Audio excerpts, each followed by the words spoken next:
Assalamualaikum warahmatullahi wabarakatuh.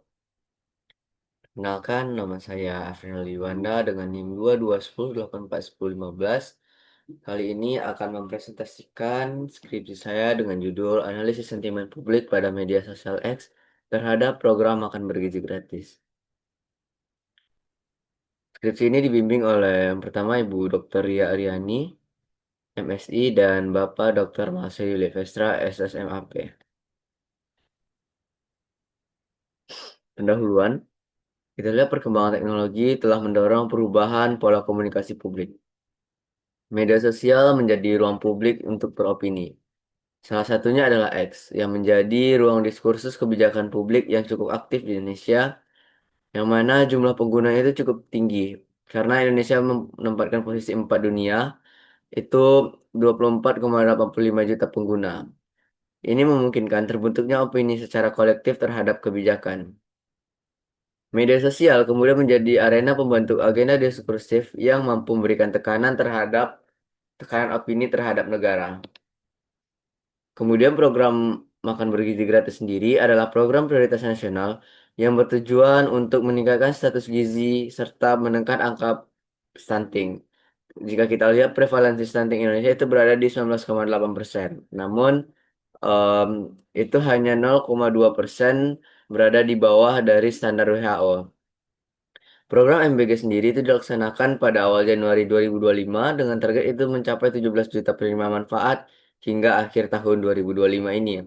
Namun, kemudian muncul berbagai kritik dan respon masyarakat di media sosial terhadap program ini.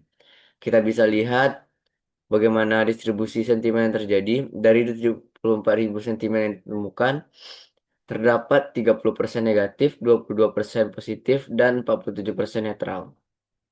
Sentimen netral sendiri itu mewakili pertanyaan dan informasi terkait jalannya program MBG. Sentimen positif berupa dukungan terhadap program, manfaat program dan pemenuhan gizi. Dan sentimen negatif itu kekhawatiran publik terhadap dampak program seperti keracunan dan penyalahgunaan dana. Fenomena empiris, kita lihat dinamika opini publik di media sosial X terhadap MBG terlihat dari 74.000 cuitan yang telah diperoleh pada periode penelitian 6 Januari hingga 19 April 2025. Di mana kata kunci makan bergizi gratis itu sempat menjadi trending topik 4 Indonesia di Twitter pada 18 Januari 2025. Sedangkan fenomena teoritisnya, media sosial menjadi arena pembentuk opini kolektif yang dapat mempengaruhi legitimasi dan respon terhadap kebijakan publik. Kemudian media sosial sebagai ruang publik berjaring atau network public sphere yang memungkinkan partisipasi publik terbuka dan desentralistik. Fenomena empiris menunjukkan tingginya dinamika opini publik, sedangkan fenomena teoritis itu menjelaskan bagaimana ruang publik digital mentransformasikan opini menjadi tekanan terhadap kebijakan. Rumusan masalah bagaimana dinamika sentimen publik pada media sosial X terhadap kebijakan program MBG dan apakah sentimen publik dapat memberikan pengaruh terhadap program makan bergizi gratis. Sejak penelitian menganalisis dinamika sentimen publik pada media sosial X terhadap program MBG serta melihat apakah sentimen publik dapat memberikan pengaruh terhadap kebijakan program makan bergizi gratis. Manfaat teoritis memberikan kontribusi bagi pengembangan kajian kebijakan publik dan analisis sentimen digital, khususnya dalam memahami sejauh mana efektivitas sentimen publik di media sosial dapat mempengaruhi kebijakan sosial seperti program MBG. Bagi stakeholder, penelitian ini diharapkan dijadikan sebagai masukan mengenai tingkat efektivitas dan arahan sentimen masyarakat terhadap program MBG yang dapat digunakan untuk evaluasi dan penyempurnaan kebijakan. Bagi masyarakat, penelitian ini diharapkan dapat meningkatkan kesadaran akan pentingnya keterlibatan dalam proses pemerumusan dan evaluasi kebijakan, serta mendorong partisipasi aktif dalam menyampaikan aspirasi guna mewujudkan kebijakan yang responsif terhadap kebutuhan dan kepentingan publik. Studi penelitian relevan. Yang pertama itu Dinda Rahma Aulia, judul penelitian sentimen masyarakat terhadap kebijakan tabungan perumahan rakyat. Kemudian Setiawati dan kawan-kawan, analisis sentimen masyarakat terhadap program prakerja pada Twitter dengan metode Super Vector Machine. Kemudian Danu Arianta dan Catur Nugroho, analisis jaringan komunikasi tagar prefer Kanjuruhan di media sosial Twitter. Elsa Triningsih, analisis sentimen terhadap program MBG menggunakan algoritma machine learning pada media sosial X. Enitri Handayani, analisis sentimen respon masyarakat terhadap kabar harian COVID-19 pada Twitter Kementerian Kesehatan dengan metode klasifikasi Naive Bayes. Dian Kurniasari Hafsari, Social Network Analysis pada fenomena viral based policy melalui platform X pada pembatalan pengesahan revisi UU Pilkada tahun 2024. Dan terakhir, Afrinal Yuanda, analisis sentimen publik pada media sosial X terhadap kebijakan program makan bergizi gratis. Penelitian ini menggunakan teori ruang publik berjejaring atau network public sphere oleh Jocke Benkler. Menurut Benkler sendiri, internet membentuk ruang publik yang lebih terbuka, partisipatif, dan desentralistik dibanding media massa tradisional. Sehingga individu tidak lagi menjadi penonton pasif, tetapi menjadi aktor aktif dalam produksi dan penyebaran informasi opini publik dengan biaya yang lebih rendah. Selain itu, internet adalah ruang yang inklusif.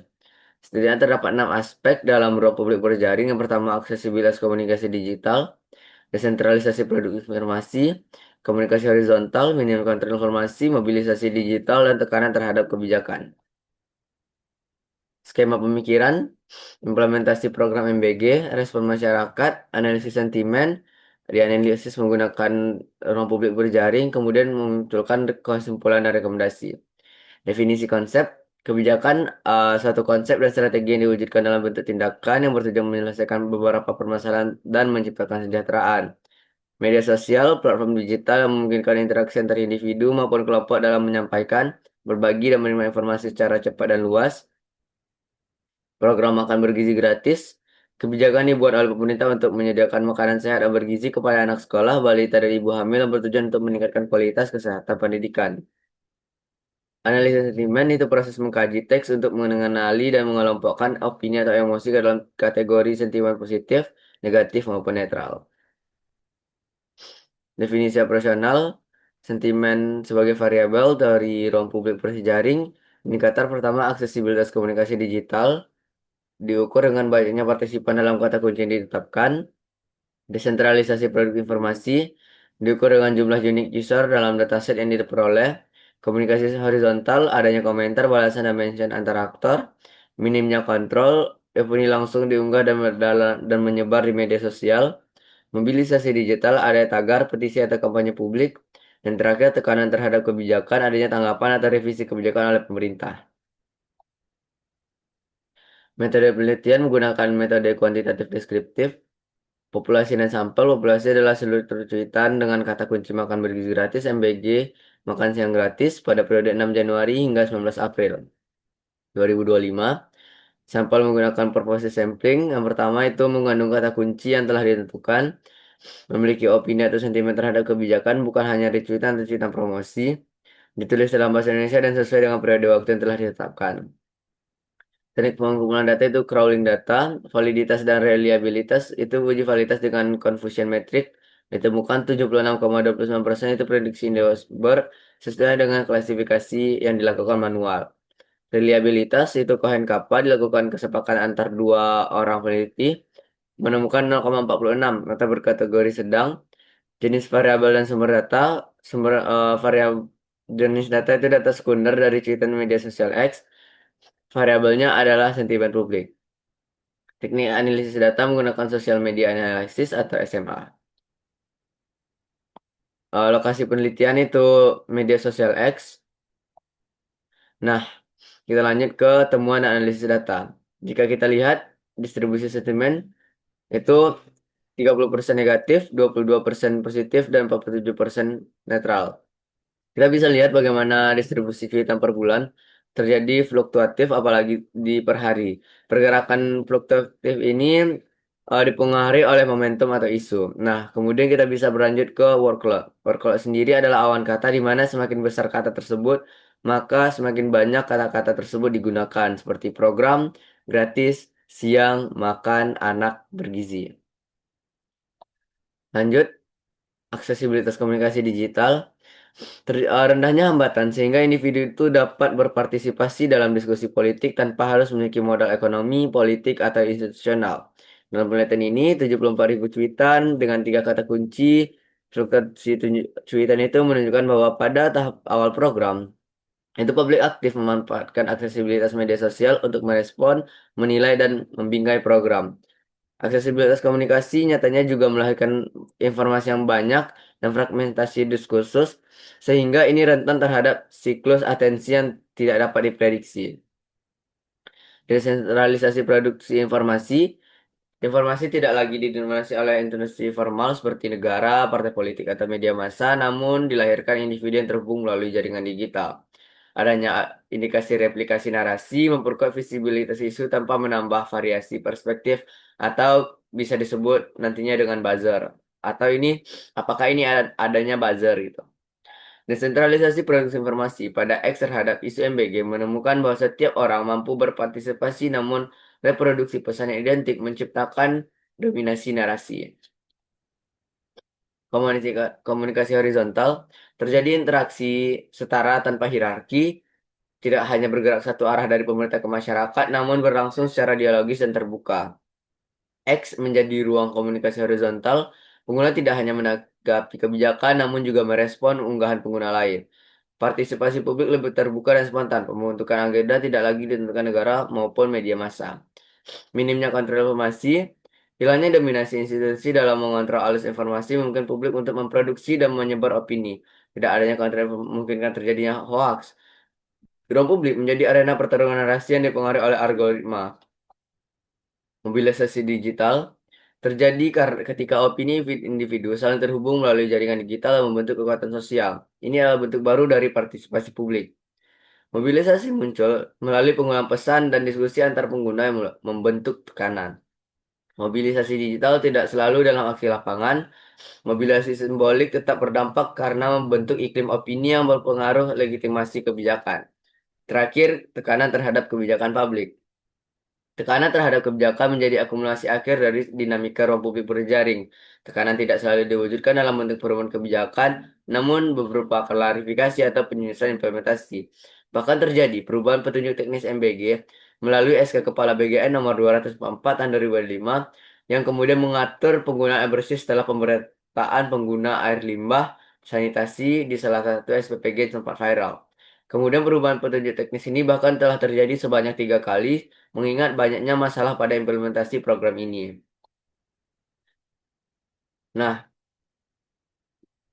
duplikasi cuitan terjadi berpengaruh terhadap viralitas. Duplikasi cuitan berpotensi menimbulkan distorsi representasi opini publik.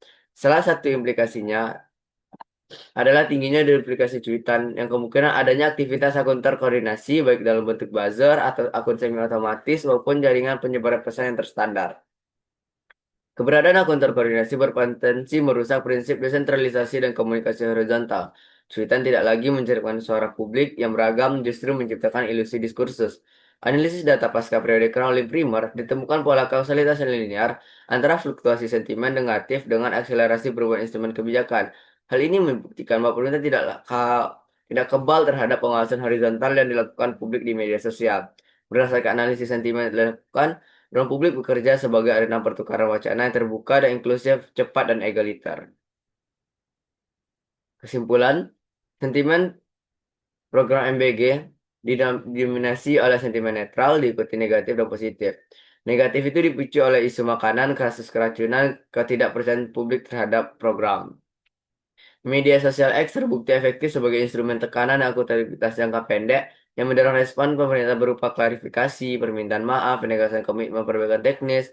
Namun efektivitasnya dalam mendorong perubahan substansial pada desain kebijakan MBG itu terbatas karena dipengaruhi oleh konfigurasi kekuasaan politik, struktur birokrasi, dan pertimbangan fiskal di luar ruang digital. Saran bagi pemerintah disarankan menggunakan analisis sentimen dalam membaca keluhan publik agar kemudian dapat ditindaklanjuti dengan cepat. Bagi masyarakat, terutama pengguna media sosial, penting untuk memanfaatkan media sosial secara efektif dan bertanggung jawab dalam berpendapat. Dan terakhir, bagi peneliti selanjutnya disarankan untuk memperluas cakupan penelitian seperti tentang waktu dan media, dan mengombinasikan analisis sentimen dengan analisis jaringan sosial untuk mengidentifikasi aktor kunci dan pola penyebaran informasi. Baiklah, sekian dari presentasi saya. Terima kasih. Assalamualaikum warahmatullahi wabarakatuh.